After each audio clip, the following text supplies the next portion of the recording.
So hey guys, welcome to my channel. তো এটা হচ্ছে আমার প্রেডিকশন ব্লগ অফ টি-20 ওয়ার্ল্ড কাপের আমার প্রেডিকশন ব্লগ। তো টি-20 ওয়ার্ল্ড কাপ প্রেডিকশন ব্লগ যদি আমি বলি, so first of all Netherland পাকিস্তানের ম্যাচে পাকিস্তানের চান্স বেশি আছে, বিকজ পাকিস্তান শক্তিতে অনেকটা এগিয়ে। বাট এখানে একটা কথা হচ্ছে যে নেদারল্যান্ড অলরেডি সাউথ আফ্রিকাকে হারিয়েছে, তাই একটু এগিয়ে রাখতে পারলেও বাট পাকিস্তান জিতবে এটা কনফার্ম। এরপর ওয়েস্ট ইন্ডিজ স্কটল্যান্ড, যেখানে সহজে জিতবে West Indies. India USA match হাড্ডাড হতে পারে বাট ইন্ডিয়াই জিতবে এটা। আফগানিস্তান, এরপরে ফোর্থ ম্যাচ হচ্ছে আফগানিস্তান নিউজিল্যান্ড, যেটা আফগানিস্তানই জিতবে। আফগানিস্তান না, মানে সেটা যদি নিউজিল্যান্ডই জিতবে, কারণ আগের বার হচ্ছে আমি আফগানিস্তান জিতছে, এবার নিউজিল্যান্ড জিতবে 100%, এবার নিউজিল্যান্ড জিতবে। ইংল্যান্ড নেপালের ম্যাচে ইংল্যান্ড জিতবে, নেপাল টক্কর দেবে বাট ইংল্যান্ডই জিতবে। শ্রীলঙ্কা আয়ারল্যান্ডের ম্যাচে শ্রীলঙ্কা জিতবে, শ্রীলঙ্কা আয়ারল্যান্ডের ম্যাচে শ্রীলঙ্কা জিতবে। স্কটল্যান্ড ইটালির ম্যাচে হচ্ছে স্কটল্যান্ড জিতবে। ওমান জিম্বাবুয়ের ম্যাচে জিম্বাবুয়ে জিতবে, কারণ জিম্বাবুয়ে ওমান থেকে শক্তিশালী। তার মানে স্কটল্যান্ড ইটালির ম্যাচটা একটু হাড্ডাড হতে পারে বাট স্কটল্যান্ডের জিতার চান্সটা বেশি। সাউথ আফ্রিকা জিতবে। এবার কানাডা কোথায় আর সাউথ আফ্রিকা কোথায়, ছোটোখাটো একটা দলের সামনে কি তা সাউথ আফ্রিকা মতো দলকে দিয়েছ। এবার নামিবিয়া নেদারল্যান্ডের ম্যাচ। নেদারল্যান্ড অবশ্য বলা হয় না, কারণ গতবার তার টেস্ট চ্যাম্পিয়নশিপে আয়ারল্যান্ডকে হারিয়েছে, টেস্ট নেশনে আয়ারল্যান্ডকে। নামিবিয়া নেদারল্যান্ডের মধ্যে নেদারল্যান্ডে জেতার চান্স বেশি, কারণ নেদারল্যান্ড কিন্তু র্যাঙ্কিংয়ে অনেক ভালো একটা দল, নামিবিয়া অনেক পিছনে। সো নেদারল্যান্ডের চান্স বেশি। নিউজিল্যান্ড ইউএর মধ্যে নিউজিল্যান্ডের জেতার চান্স বেশি। এবার আছে পাকিস্তান ইউএস, আগেবারে বদলা নেবে তার ইউএসের থেকে, ডেফিনেটলি এটা পাকিস্তানই জিতবে। এরপরে সাউথ আফ্রিকা আফগানিস্তান, এই ম্যাচটা সাউথ আফ্রিকা জিতবে, বিকজ সাউথ আফ্রিকা টি-20তে আফটার ইন্ডিয়ার পরে best team. India, Australia, England, এবার ফোর্থ টিম যদি বেস্ট টিম হয় সেটা হচ্ছে সাউথ আফ্রিকা। নিজের হচ্ছে ফিফথে আমি রাখি নিউজিল্যান্ডকে। টপ 5-এর মধ্যে অবশ্যই আফগানিস্তান না, আফগানিস্তান 6 দিকে আছে। টপ 5-এ সাউথ আফ্রিকা থাকে আমার সবসময় অল টাইম টি-20 র্যাঙ্কিংয়ে। তো এই কারণে সাউথ আফ্রিকা জিতবে এটা। অস্ট্রেলিয়া জিতবে। ওয়েস্ট ইন্ডিজ ইংল্যান্ড, এইখানে একটু প্রবলেম হতে পারে, বিকজ ওয়েস্ট ইন্ডিজকে আমি নাম্বার 7-এ রাখছিলাম, বাট যেহেতু ইন্ডিয়াটা ম্যাচ, আর 2016 সালেও যখন ইন্ডিয়াটা হয়েছিল তখন ওয়েস্ট ইন্ডিজ ইংল্যান্ডকে হারিয়েছিল। সো যদি ওটার পুনরাবৃত্তি হতে পারে তা ওয়েস্ট ইন্ডিজই জিতবে মনে হচ্ছে আমার এই ম্যাচটা। এরপর হচ্ছে 12 তারিখ, মানে শ্রীলঙ্কার ওমানের ম্যাচ, সেদিন শ্রীলঙ্কা জিতবে, কারণ ওমানের থেকে শ্রীলঙ্কা এগিয়ে।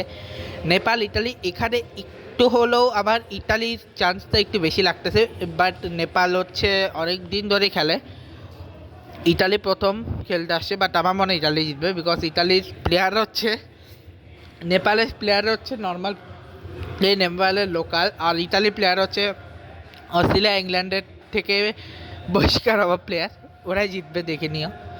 ইটালি জিতবে। ইন্ডিয়া জিতবে। নামিবিয়া যত ট্রাই করুক ইন্ডিয়া সেটা পাবে না। এবার তো Zimbabwe Australia, sorry for Australia, এবার প্রথমবার আমি জিম্বাবুয়েকে জেতাতে চলেছি, কারণ জিম্বাবুয়েটা ভালো খেলতেছে, তার জন্য জিম্বাবুয়ে এবার অস্ট্রেলিয়াকে হারাবেই, এটা 100% শিওর থাকো। এবার কানাডা ইউএই ম্যাচে ইউএই জিতবে। ইউএসএ নেদারল্যান্ডের ম্যাচে ইউএসএ জিতবে। আর আয়ারল্যান্ড ওমানের ম্যাচে ওমান জিতবে। আয়ারল্যান্ড ওমানের ম্যাচে আয়ারল্যান্ড জিতবে। ইংল্যান্ড স্কটল্যান্ডের ম্যাচে ইংল্যান্ড জিতবে। নিউজিল্যান্ড সাউথ আফ্রিকার ম্যাচে আমি একটা কথা বলে দিই, নিউজিল্যান্ড সাউথ, আমি কিছু ম্যাচে প্রেডিকশন এখন করছি না, সে ম্যাচগুলো আগে বলি কোন কোন match. New Zealand south Africa, USA Namibia, তারপর হচ্ছে ইংল্যান্ড ইটালি, এবং অস্ট্রেলিয়া শ্রীলঙ্কা, এবার আয়ারল্যান্ড জিম্বাবুয়ে। এই ম্যাচগুলো 50-50 চান্স যে কেউ জিততে পারে, তাগুলো করতেছি। যেমন নিউজিল্যান্ড সাউথ আফ্রিকা মধ্যে যে ভালো খেলবে সে জিতবে, এটা হচ্ছে আমার prediction. Because New Zealand south Africa আমি কনফার্মলি বলতে পারবো না কে জিতবে, বাট যেহেতু প্রেডিক্ট করতে পারি, ফলস হইতে পারি, অসুবিধা নাই, একটা ফলস হইতেই পারে। সো আমি সাউথ আফ্রিকা নিউজিল্যান্ডের মধ্যে আমি রাখবো সাউথ আফ্রিকাকে আমি এগিয়ে রাখবো, সাউথ আফ্রিকা জিতবে এখান থেকে। যেহেতু নিউজিল্যান্ড যাবে, বাট এই ম্যাচটা সাউথ আফ্রিকা জিতবে। এবং ওয়েস্ট ইন্ডিজ নেপালের ম্যাচে ওয়েস্ট ইন্ডিজ জিতবে। ইউএসএ নামিবিয়ার মধ্যে নামিবিয়া ইউএসএতে এগিয়ে থাকলেও ইউএসএ যদি নেদারল্যান্ডকে হারে, তাহলে 12 তারিখে ম্যাচে ধরো ইউএস নেদারল্যান্ডকে হারলো, তখন আমার ওই উপর নির্ভর করতে পারে, বাট আমি চাইবো নামিবিয়া, আমি বলতে পারি ওই ম্যাচটা নামিবিয়াই জিতবে। ধরলাম চেন্নাই মাঠে নামিবিয়া ভালো খেলে, তো নামিবিয়াই জিতবে। এবার ইন্ডিয়া পাকিস্তানের ম্যাচ ইন্ডিয়া জিতবে ভাই, হাজার চেষ্টা করলে পাকিস্তান জিততে পারবে না, সে যত বড় বড় বাংলাদেশে বাসা আছে কিন্তু পাকিস্তান জিততে পারবে না, ইন্ডিয়া জিতবে কনফার্ম এটা। আফগানিস্তান ইউএমএতে আফগানিস্তান জিতবে, ইংল্যান্ড ইতালি ভাই, ইংল্যান্ডের নেক্সট 2টা ম্যাচ যদি সেটা হারে তখন তাদের জন্য একটু তাদের জন্য একটু প্রবলেম হতে পারে। প্রবলেমটা কি, যদি বাইনি চান্স ইংল্যান্ডের মতো দলে অঘটনের শিকার হতেও পারে, অর্থাৎ তবু আমি ইংল্যান্ডকে বিজয়ী বলবো যদি ইংল্যান্ড ভালো খেলে, কারণ ইংল্যান্ড একটু সমস্যা ওদের রেখেছে, ওরা নিজেদের যে সেখানে মানে ইউরোপের দলে গেছে, ওরা নিজেদের ভালো খেলে না, সেটা তোমরা দেখেই যাবো ওয়ার্ল্ড কাপের মতো মঞ্চে। ওয়ার্ল্ড কাপে অলরেডি তারা 2009 নেদারল্যান্ডের কাছে হেরেছিল, সো বলা যায় না। অর্থাৎ ইংল্যান্ড হচ্ছে ওয়ার্ল্ড কাপে এমন দলগুলির কাছে হেরেছে যারা কিন্তু কখনো জিতেও নি, ঠিক আছে, মানে যারা কখনো ওয়ার্ল্ড কাপ জিতে এরকম দলগুলির কাছে তা ওয়ার্ল্ড কাপে হেরেছে, যে বাংলাদেশের কাছে 15তে হেরেছে, 11তে হেরেছে, 2011তেও হেরেছে, 11-15তে হেরেছে, 19-এ ওয়ার্ল্ড কাপ জিতছে, কিন্তু সেখানেও তারা কার কাছে জানি হ্যালো না, ছোটো দল তো না, সব বড় দলই ছিল, ছোটো দলটা ছিল যে 23-20 হবে যেখানে নেদারল্যান্ডের সাথে, যাকগে সেটা বাদ দিলাম। সেখানে ইংল্যান্ডের চান্স বেশি, আমি ইংল্যান্ডকে জয় দিচ্ছি। অস্ট্রেলিয়া শ্রীলঙ্কা ম্যাচে যদি ওই ম্যাচটা জিম্বাবুয়ে জিতে তখন প্রবলেম হতে পারে, এবং আমার কেউ যেমন হচ্ছে এই ম্যাচটা হাইলি চান্স শ্রীলঙ্কায় যেহেতু খেলা হচ্ছে, শ্রীলঙ্কার চান্সটা বেশি, প্রবাবলি এটা শ্রীলঙ্কায় জিতবে। এরপর নিউজিল্যান্ড আর কানাডা ম্যাচে নিউজিল্যান্ড জিতবে, আয়ারল্যান্ড জিম্বাবুয়ে, দুটাই শক্তিবার্তায় অলমোস্ট কাছাকাছি, 1-2 পিছনে আর কি, একটা 9 একটা 10-এ, বা টেস্ট হচ্ছে 11-12-তে, 12-13 11-12-তে, ওরকম দলের এগেনস্টে আয়ারল্যান্ডের জিতার চান্স কম, জিম্বাবুয়ে জেতার চান্স বেশি, যেহেতু জিম্বাবুয়ে যদি অস্ট্রেলিয়াকে হারায় তাহলে ওদের কনফিডেন্সটা বেশি ভালো থাকবে। এবার স্কটল্যান্ড নেপালের মধ্যে ডেফিনেটলি নেপাল জিতবে, আর যদি নেপাল এখানে জিতে তখন ইংল্যান্ডের জন্য আরও প্রবলেম হয়ে যাবে, বাইরে যদি ইংল্যান্ড ইতালির কাছে হারে। যদি আমি প্রেশার করছি ইংল্যান্ড জিতবে, তাও বলা যায় না, কারণ ইংল্যান্ডের মাথায় কিছু যায় না, সাউথ আফ্রিকা ইউএকে হারিয়ে দেবে, পাকিস্তান অভিমানে পাকিস্তান জিতবে, ইন্ডিয়া নেদারল্যান্ডকে হারাবে, ওয়েস্ট ইন্ডিজ এটা এবারে ওয়েস্ট ইন্ডিজ জিতবে, ওয়েস্ট ইন্ডিজ শ্রীলঙ্কা জিম্বাবুয়ের মধ্যে শ্রীলঙ্কা জিতবে কনফার্ম, এটা শ্রীলঙ্কা, আফগানিস্তান কানাডার মধ্যে আফগানিস্তান জিতবে, অস্ট্রেলিয়া ওমানের মধ্যে অস্ট্রেলিয়াই জিতবে। এখন এখন আসি হচ্ছে টেবিলের হিসেবে, আমি গ্রুপ এ থেকে ইন্ডিয়া পাকিস্তানকে রাখতেছি, যদি কোনো অঘটন না হয় তো ইউএসএ তাহলে ইন্ডিয়া পাকিস্তান যাবে, যদি অঘটন হয় তাহলে ইউএস আর ইন্ডিয়া যাবে। নতুন ইন্ডিয়ার সাথে যে ইন্ডিয়ারও একটা টিম, আরেকটা হচ্ছে ইউএসএ নেদারল্যান্ড নামিবিয়া পাকিস্তান, যদি কোনো অঘটন না হয় তাহলে হচ্ছে পাকিস্তান যাবে, যদি অঘটন হয় তাহলে ইউএসএ নামিবিয়ার মধ্যে যে কেউ যেতে পারে, ঠিক আছে। এরপর হচ্ছে গ্রুপ বিটা হচ্ছে Sri Lanka versus Zimbabwe, Australia versus Ireland, Oman, Sri Lanka Zimbabwe Australia Ireland আর ওমানের ম্যাচ, যেখানে আমি কনফার্ম বলতে পারবো না, শ্রীলঙ্কা একটা যাবে, আইডার অস্ট্রেলিয়া যাবে, আইডার জিম্বাবুয়ে যাবে, কারণ আয়ারল্যান্ডের ওমানে আমার চান্স নাই, জিম্বাবুয়ে বা অস্ট্রেলিয়ার মধ্যে থেকে যে কোনো একটা দল যাবে গ্রুপ বি থেকে। গ্রুপ সি থেকে West Indies, Scotland, Italy, England, নেপালের গ্রুপ থেকে ওয়েস্ট ইন্ডিজটা যাচ্ছে, ওটার সাথে আইডার স্কটল্যান্ড, আইডার ইতালি, আইডার ইংল্যান্ড যাবে, কারণ নেপালের চান্স আমি খুব কম দেখছি, যদি নেপাল ইতালির কাছে না হারে তো তখনই চান্স আছে, যদি ইতালির কাছে হেরেছে তাহলে নেপালে আর চান্স নেই, ঠিক আছে, ঠিক আছে।